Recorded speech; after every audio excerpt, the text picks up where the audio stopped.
(2021년 7월 23일) 희대길 청소년 마침 묵상하도록 하겠습니다. 오늘 하나님이 주신 말씀은 시편 15편 1절에서 5절의 말씀인데, 그 중에 5절 말씀을 봉독합니다. 돈을 빌려주면서 이자를 많이 받지 않고 뇌물을 받지 않고 죄 없는 사람을 억울하게 하지 않는 사람입니다.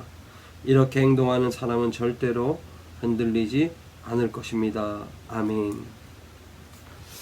오늘 본문은 하나님의 거룩함, 또 그 거룩함 안에 살아가는 사람, 거룩의 장막에서 살아가는 사람, 더 쉽게 표현하면 거룩한 존재로 이 땅을 사는 사람에 대해 이야기를 하고 있죠.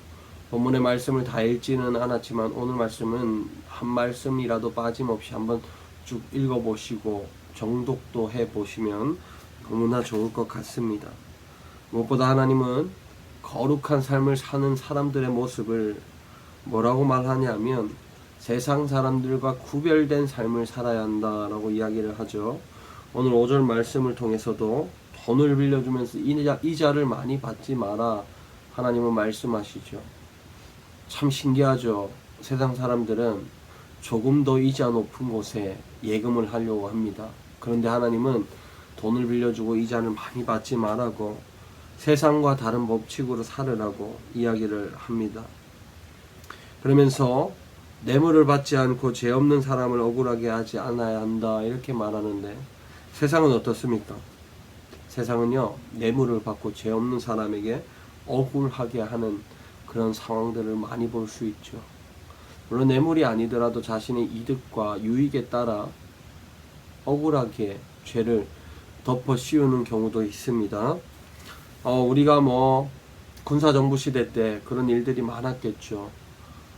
대통령을 모욕하는 일이나 반항하는 일을 통해서, 또 그 일에 잠깐 가담했다는 이유로, 또 어떤 사람들은 가담하지 않아도 처벌받은 것을 볼 수 있습니다.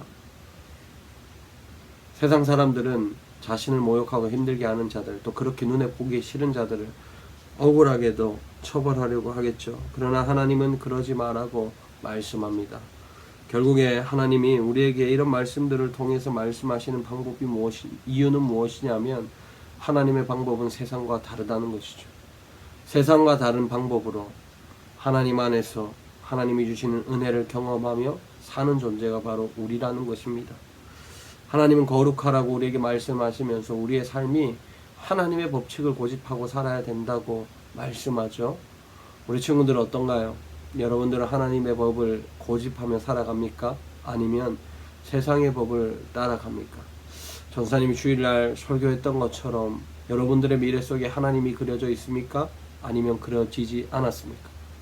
여러분들은 그 질문 앞에서도, 또 오늘 말씀 앞에서도 여러분들이 과연 거룩한 사람인가, 거룩하지 않은 사람인가를 구별할 수 있을 겁니다.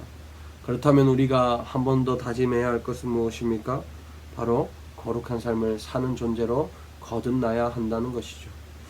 우리는 거룩한 존재로 살다 보면 손해볼 수도 있고 어려울 수도 있고 답답하기도 하고 억울할 수도 있겠죠. 그러나 하나님은 흔들리지 않게 하겠다 약속하십니다.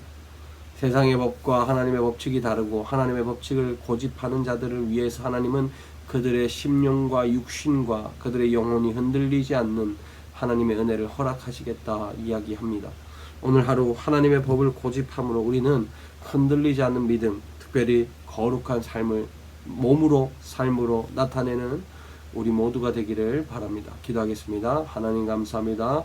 오늘 말씀처럼 주님 안에서 거룩한 존재로, 흠없는 존재로, 믿음 있는 존재로 살게 하여 주옵소서. 주님 은혜 감사드리고 예수님의 이름으로 기도드렸습니다. 아멘.